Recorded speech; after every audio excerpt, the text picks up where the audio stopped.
নমস্কাৰ আকাশবাণী গুৱাহাটী কেন্দ্ৰৰ সন্ধিয়াৰ আঞ্চলিক বাতৰি পঢ়িছো মই পুলক গগৈয়ে আৰু মোৰ হৈতে আছে অৰুণিমা গোস্বামী এতিয়াৰ প্ৰধান বাতৰিসমূহ হৈছে দীৰ্ঘস্থায়ী বিকাশ আৰু শক্তি সুৰক্ষাৰ ক্ষেত্ৰত নিজকে আত্মনিৰ্ভৰ কৰি গঢ়ি তোলাৰ বাবে ভাৰত প্ৰতিশ্ৰুতিবদ্ধ বুলি তৈলখণ্ডৰ মুখ্য কাৰ্যবাহী বিষয়াসকলক উদ্দেশ্যি ভাষণ দি প্ৰধানমন্ত্ৰী নৰেন্দ্ৰ মোদীৰ মন্তব্য ধৰ্মীয় পৰম্পৰা আৰু কোভিডৰ নীতি নিৰ্দেশনাৰ মাজেৰে আজি শাৰদীয় দুৰ্গা পূজাৰ বিজয়া দশমীত ৰাজ্যজুৰি দেৱী দুৰ্গাৰ প্ৰতিমা বিসৰ্জন কাইলৈ নতুন দিল্লীত ভাৰত আৰু আমেৰিকা যুক্তৰাষ্ট্ৰৰ মাজত তৃতীয় বাৰ্ষিক 2+2 মন্ত্ৰী পৰ্যায়ৰ বৈঠক আৰু ভাৰতত কোভিডৰ পৰা আৰোগ্য লোকৰ হাৰ 90.23% লৈ বৃদ্ধি এতিয়া শুনক বিতং বাতৰি প্ৰধানমন্ত্ৰী নৰেন্দ্ৰ মোদীয়ে কৈছে যে ভাৰত দীৰ্ঘস্থায়ী বিকাশ আৰু শক্তি সুৰক্ষাৰ ক্ষেত্ৰত নিজকে আত্মনিৰ্ভৰ কৰি গঢ়ি তোলাৰ বাবে প্ৰতিশ্ৰুতিবদ্ধ তেওঁ কয় যে ভাৰত শক্তি ব্যৱহাৰৰ ক্ষেত্ৰত বিশ্বৰ ভিতৰতে এখন আগশাৰীৰ দেশ হিচাপে বিশেষভাৱে অগ্ৰগতি লাভ কৰিছে ভিডিঅ' কনফাৰেন্সিং ব্যৱস্থাৰে নীতি আয়োগ আৰু পেট্ৰলিয়াম তথা প্ৰাকৃতিক গেছ মন্ত্ৰালয়ে আয়োজন কৰা এটা অনুষ্ঠানত তৈলখণ্ডৰ মুখ্য কাৰ্যবাহী বিষয়াসকলক উদ্দেশ্যি ভাষণ দি প্ৰধানমন্ত্ৰীগৰাকীয়ে এই কথা প্ৰকাশ কৰে তেওঁ কয় যে শক্তি উৎপাদনৰ ক্ষেত্ৰত ভাৰতে বিশেষ সাফল্য অৰ্জন কৰাৰ লগতে 2030 চনৰ ভিতৰত 450 গিগাৱাট শক্তি আহৰণৰ লক্ষ্য নিৰ্ধাৰণ কৰিছে 2022 চনৰ ভিতৰত ভাৰতে 175 গিগাৱাট শক্তি উৎপাদনৰ লক্ষ্য স্থিৰ কৰিছে বুলি তেওঁ উল্লেখ কৰে ভাৰতত যোৱা 6টা বছৰত 56 কোটি এলইডি বাল্ব বিতৰণ কৰা হৈছে বুলি উল্লেখ কৰি তেওঁ কয় যে এলইডি বাল্বৰ মূল্য 10টা স্তৰত হ্ৰাস কৰা হৈছে আনহাতে এই সময়ছোৱাত 1 কোটি 10 lakh smart LED street light সংস্থাপন কৰা হৈছে বুলিও তেওঁ প্ৰকাশ কৰে ইফালে ভাৰতত কাৰ্বন নিৰ্গমনৰ হাৰ বিশ্বৰ ভিতৰতে কম বুলি উল্লেখ কৰি প্ৰধানমন্ত্ৰীয়ে কয় যে জলবায়ু পৰিৱৰ্তনৰ দিশত ভাৰতে প্ৰয়াস অব্যাহত ৰাখিছে শ্ৰী মোদীয়ে কয় যে ভাৰতে শক্তি তথা প্ৰাকৃতিক গেছ খণ্ডত ভালেমান গুৰুত্বপূৰ্ণ সংস্কাৰ সাধন কৰিছে খণ্ডটোলৈ স্বচ্ছতা অনাৰ লগতে 2025 চন পৰ্যন্ত ভাৰতত শোধনৰ ক্ষমতা বৃদ্ধি কৰাৰ লক্ষ্য নিৰ্ধাৰণ কৰা হৈছে ভাৰতত ৰন্ধন গেছৰ উৎপাদন বৃদ্ধি পাইছে বুলিও তেওঁ উল্লেখ কৰে তেওঁ কয় যে সমগ্ৰ দেশক এখন ৰাষ্ট্ৰ এটা গেছ গ্ৰিড ব্যৱস্থাৰ আওতালৈ অনাৰ বাবে চৰকাৰে বিভিন্ন পদক্ষেপ গ্ৰহণ কৰিছে ভাৰতৰ শক্তি খণ্ডক বিকাশকেন্দ্ৰিক বুলি উল্লেখ কৰি নৱীকৰণযোগ্য শক্তি উৎপাদনৰ ক্ষেত্ৰত ভাৰত বিশ্বৰ কেইবাখনো সক্ৰিয় দেশৰ শীৰ্ষত আছে বুলি প্ৰধানমন্ত্ৰীয়ে উল্লেখ কৰে ভাৰতে কেইবাখনো প্ৰতিবেশী ৰাষ্ট্ৰৰ সৈতে এনাৰ্জি কৰিডৰ স্থাপন কৰি এই দিশত সহযোগিতাৰে কাম কৰিছে বুলি তেওঁ মন্তব্য কৰে আনহাতে শক্তি ব্যৱস্থাটোক ডিজিটেল ব্যৱস্থাৰে তথ্যপাতিৰ আদান প্ৰদানৰ বিষয়টোত তেওঁ গুৰুত্ব আৰোপ কৰে তেওঁ কয় যে ভাৰতৰ শক্তিয়ে সমগ্ৰ বিশ্বকে প্ৰাণৱন্ত কৰি তুলিব প্ৰসংগক্ৰমে শ্ৰী মোদীয়ে ভাৰত অসামৰিক বিমান পৰিবহনৰ ক্ষেত্ৰখনত তৃতীয় স্থানত আছে বুলি উল্লেখ কৰে তেওঁ কয় যে ভাৰতত 100% বিদ্যুতীকৰণ হোৱাৰ লগতে প্ৰতিটো পৰিয়ালকে ৰন্ধন গেছ যোগান ধৰা হৈছে আজি বিজয়া দশমী ষষ্ঠীৰ বেদীত প্ৰতিষ্ঠা কৰা মহিষ মৰ্দিনীৰ মৃন্ময় প্ৰতিমা আজি যথাবিহিত ৰীতি-নীতি তথা কোভিডৰ নীতি নিৰ্দেশনা মানি বিসৰ্জন দিয়া হৈছে কোভিডসৃষ্ট পৰিস্থিতিৰ মাজতে ধৰ্মীয় পৰম্পৰা আৰু পবিত্ৰতাৰ মাজেৰে সকলো নীতি নিৰ্দেশনা মানি ভক্তিপ্ৰাণ ৰাইজে আজি দেৱী দুৰ্গাক বিদায় জনায় ধৰ্মীয় বিশ্বাস অনুসৰি দুলাত আগমন ঘটা দেৱীয়ে এবাৰ হাতীত গমন কৰিছে ইয়াৰ ফলত অশুভ সময়ৰ অৱসান ঘটি ধৰিত্ৰী উৰ্বৰা আৰু শস্য শ্যামলা হোৱাৰ লগতে অপায় অমংগল নাশ হ'ব বুলি বিশ্বাস কৰা হৈছে ৰাজ্যৰ বিভিন্ন ঠাইৰ লগতে গুৱাহাটী মহানগৰীত আজি প্ৰতিমা বিসৰ্জনৰ বাবে প্ৰশাসনে নিয়াৰিকৈ সকলো ব্যৱস্থা গ্ৰহণ কৰে কামৰূপ মহানগৰ জিলা দণ্ডাধীশে এইবাৰ দুৰ্গা পূজাৰ দিনকেইটা বিভিন্ন দিশ চোৱাচিতাৰ বাবে গঠন কৰি দিয়া 17 গৰাকী শীৰ্ষ বিষয়াৰ বিশেষ সমিতিখনে বিসৰ্জন প্ৰক্ৰিয়া সুচাৰুৰূপে সম্পন্ন কৰাৰ বাবে সকলো ব্যৱস্থা কৰিছে প্ৰশাসনে প্ৰতিখন পূজা সমিতিৰ সৰ্বাধিক 10 জন সদস্যৰ উপস্থিতিত প্ৰতিমা বিসৰ্জনৰ ব্যৱস্থা কৰে ইফালে প্ৰশাসনে আজিৰ দিনটোত সমগ্ৰ ৰাজ্যতে সুৰা নিষিদ্ধ ঘোষণা কৰিছে শিৱসাগৰ জিলাত শিৱসাগৰ নগৰৰ থানামুখ অঞ্চলৰ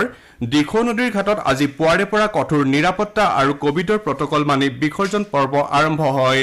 ঢাক ঢোল আৰু ৰাইজৰ বিপুল হৰ্ষ উল্লাসৰ মাজত যথাবিহিত ৰীতি-নীতিৰে শিৱসাগৰ নগৰ আৰু ইয়াৰ দাঁতিকাষৰীয়া 21খন পূজাৰ মূৰ্তি আজি বিসৰ্জন দিয়া হয়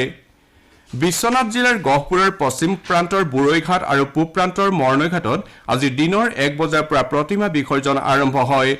দৰং জিলাৰ 158 বছৰীয়া মুখাৰ্জী পৰিয়ালৰ মৃন্ময় প্ৰতিমা আজি ব্ৰহ্মপুত্ৰত বিসৰ্জন দিয়া হয় ইপিনে কৰিমগঞ্জ ভাৰত বাংলাদেশ সীমান্তৰ কুছিয়াৰা নৈৰ বিসৰ্জন স্থলীত আজি বিসৰ্জন প্ৰক্ৰিয়া সম্পন্ন কৰা হয় হাইলাকান্দি জিলাৰ লালা কাটলিচেৰা আলগাপুৰ আৰু পাঁচগ্ৰামত আজি দেৱী দুৰ্গাৰ বিসৰ্জন পৰ্ব সম্পন্ন হয় হাইলাকান্দি চহৰ গান্ধীঘাটত আজি 47খন দেৱী প্ৰতিমা বিসৰ্জন দিয়া হয় ধুবুৰী জিলাত আজি পুৱাৰে পৰাই বিজয়া দশমী উপলক্ষে মহিলাসকলে দেৱীৰ চৰণত সেন্দুৰ পুষ্প আদি অৰ্পণ কৰাৰ লগতে মুখত সেন্দুৰ সানি বিজয়া দশমীৰ শুভেচ্ছা প্ৰদান কৰে জিলাখনৰ ব্ৰহ্মপুত্ৰৰ নেতাই ধুপুনিঘাট গদাধৰ গংগাধৰকে ধৰি নৈসমূহত বিসৰ্জন পৰ্ব সম্পন্ন হয় একেদৰে নলবাৰী গোৱালপাৰা মৰিগাঁও চিৰাং ডিমা হাছাওকে ধৰি আটাইকেইখন জিলাতে বিসৰ্জন প্ৰক্ৰিয়া সুকলমে সম্পন্ন হয় বুলি আমাৰ সংবাদদাতাসকলে জানিবলৈ দিছে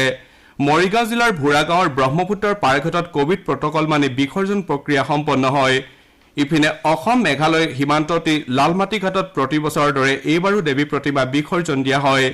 অৱশ্যে পূৰ্বৰ দৰে এইবাৰ অসমৰ প্ৰতিমাসমূহ মহামাৰীৰ বাবে এই ঘাটত বিসৰ্জন দিয়া হোৱা নাই অসমৰ প্ৰতিমাসমূহ মানকাছৰৰ ভাৰত বাংলাদেশ সীমান্তৰ ব্ৰহ্মপুত্ৰত বিসৰ্জন দিয়া হৈছে ইপিনে বিজয়া দশমীৰ সমান্তৰালকৈ ৰাজ্যৰ বিভিন্ন প্ৰান্তত ভিন ভিন সম্প্ৰদায়ৰ লোকে উৎসৱ পালন কৰে বাক্সা জিলাৰ ভূটানখুটিত আজি গুৰ্খা সম্প্ৰদায়ৰ লোকে দছৈ উৎসৱ পালন কৰে বিশ্বনাথ জিলাতো সম্প্ৰদায়টোৰ লোকসকলে এই উৎসৱ পালন কৰে আনহাতে দৰঙৰ মঙলদৈত ইতিহাস প্ৰসিদ্ধ ৰাজহাউলীত দেৱীৰ বিসৰ্জনৰ প্ৰক্ৰিয়া সুকলমে তথা সক্ৰিয় বৈশিষ্ট্য অটুট ৰাখি পালন কৰাৰ পাছতে মোহনপুৰ হাউলীত ৰাজবংশৰ সদস্যসকলে দৰ পূজা অৰ্থাৎ অস্ত্ৰ শস্ত্ৰৰ পূজা পালন কৰে বিহাৰ বিধানসভা নিৰ্বাচনৰ অহা বুধবাৰে হ'বলগীয়া প্ৰথম পৰ্যায়ৰ ভোটগ্ৰহণৰ প্ৰচাৰ অভিযানৰ আজি সন্ধিয়া সামৰণি পৰিছে ৰাজ্যখনত প্ৰথম পৰ্যায়ত 16খন জিলাৰ 71টা সমষ্টিৰ বাবে ভোটগ্ৰহণ কৰা হ'ব প্ৰথম পৰ্যায়ৰ নিৰ্বাচন হ'বলগীয়া এই সমষ্টিসমূহৰ ভিতৰত নক্সাল অধ্যুষিত আৰু নিৰাপত্তাৰ দিশৰ পৰা ভালেমান স্পৰ্শকাতৰ অঞ্চলো আছে এই পৰ্যায়ত 2,14 লাখ ভোটদাতাই 1066 গৰাকী প্ৰাৰ্থীৰ ৰাজনৈতিক ভাগ্য নিৰ্ণয় কৰিব বিজেপিয়ে 29খন জনতা দল ইউনাইটেডে 35 আৰু হিন্দুস্তানী আৱাম মৰ্চাই 6খন আসনত প্ৰতিদ্বন্দ্বিতা কৰিব মহামিত্ৰ জোট আৰজেডিয়ে 42খন আসনত কংগ্ৰেছ দলে 21খনত আৰু চিপিআইএমএলে 8খন আসনত প্ৰাৰ্থিত্ব আগবঢ়াইছে আনহাতে এলজেপিয়ে প্ৰতিদ্বন্দ্বিতা নকৰা আসনসমূহত দলটোৱে ভাৰতীয় জনতা পাৰ্টিক সমৰ্থন আগবঢ়োৱাৰ সিদ্ধান্ত লৈছে প্ৰথম পৰ্যায়ত প্ৰতিদ্বন্দ্বিতা কৰিবলগীয়া সকলৰ ভিতৰত ইমামগঞ্জ সমষ্টিত এনডিএৰ প্ৰাৰ্থী ৰাজ্যখনৰ প্ৰাক্তন মুখ্যমন্ত্ৰী জিতন ৰাম মাঝী অন্যতম কেন্দ্ৰীয় পথ আৰু ঘাইপথ দপ্তৰৰ মন্ত্ৰী নীতিন গাডকাৰীয়ে কাইলৈ ত্ৰিপুৰাত 9টা ৰাষ্ট্ৰীয় ঘাইপথ প্ৰকল্পৰ আধাৰশিলা স্থাপন কৰিব এই ঘাইপথসমূহৰ দৈৰ্ঘ্য 262 কিলোমিটাৰ হ'ব এই ঘাইপথ নিৰ্মাণৰ ফলত বাংলাদেশলৈ আন্তঃৰাষ্ট্ৰীয় আৰু ত্ৰিপুৰাৰ পৰা আন্তঃৰাজ্যিক যোগাযোগ তথা যাতায়াত সুচল হৈ পৰিব বুলি আশা কৰা হৈছে আনহাতে ইয়াৰ দ্বাৰা ৰাজ্যখনৰ পৰ্যটন ক্ষেত্ৰৰ বিকাশ হ'ব বুলিও ধাৰণা কৰা হৈছে এই পথ নিৰ্মাণে ভালেমান লোকক নিয়োগৰ সুবিধা দিয়াৰ লগতে বহু লোকক স্বনিয়োজনৰ সুবিধাও প্ৰদান কৰিব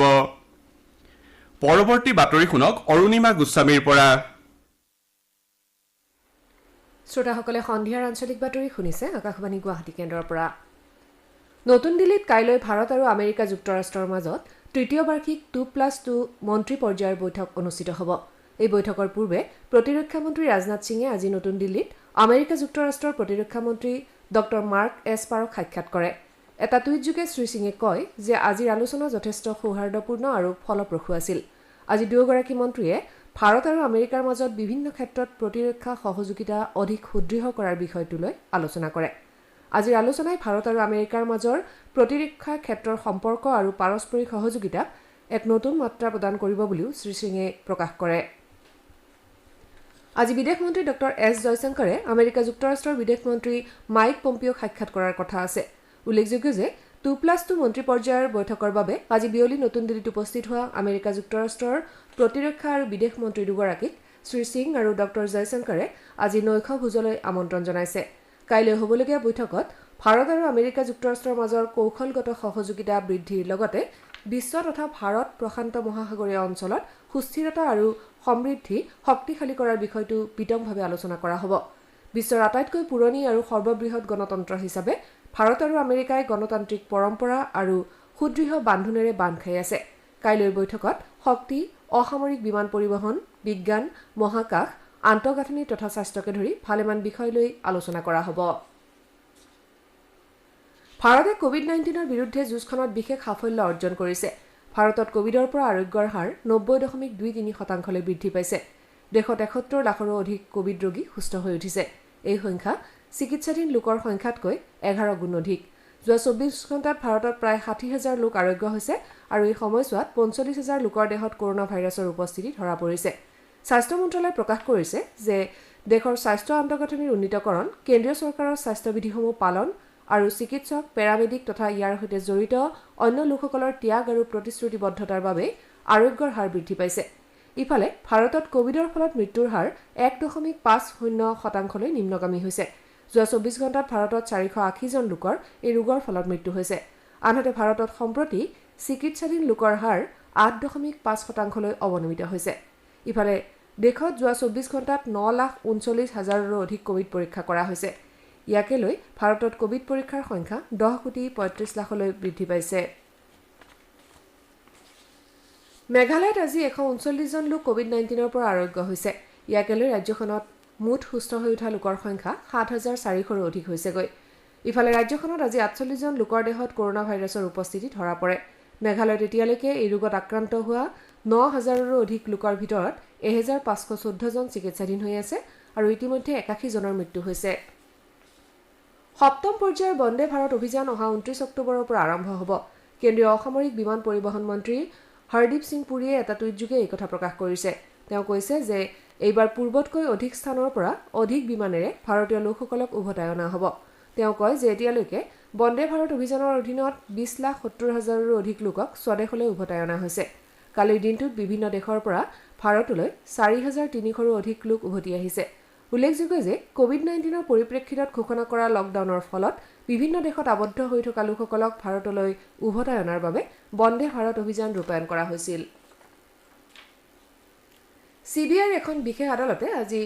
1999 চনত ঝাৰখণ্ডত কয়লা ক্ষেত্ৰ নিয়ম বহিৰ্ভূতভাৱে আবণ্টন দিয়াৰ অভিযোগৰ গোচৰত দেশৰ প্ৰাক্তন কেন্দ্ৰীয় মন্ত্ৰী দিলীপ ৰয়ক 3 বছৰৰ কাৰাদণ্ড বিহিছে। CBIৰ বিশেষ ন্যায়াধীশ ভাৰত পৰাশৰে কয়লা মন্ত্ৰালয়ৰ দুজন বিষয়া প্ৰদীপ কুমাৰ বেনাৰ্জী আৰু নিত্যানন্দ গৌতম আৰু ক্ৰেষ্টন টেকনলজিছ লিমিটেডৰ সঞ্চালক মহেন্দ্ৰ কুমাৰ আগৰৱালকো 3 বছৰৰ কাৰাদণ্ড বিহিছে।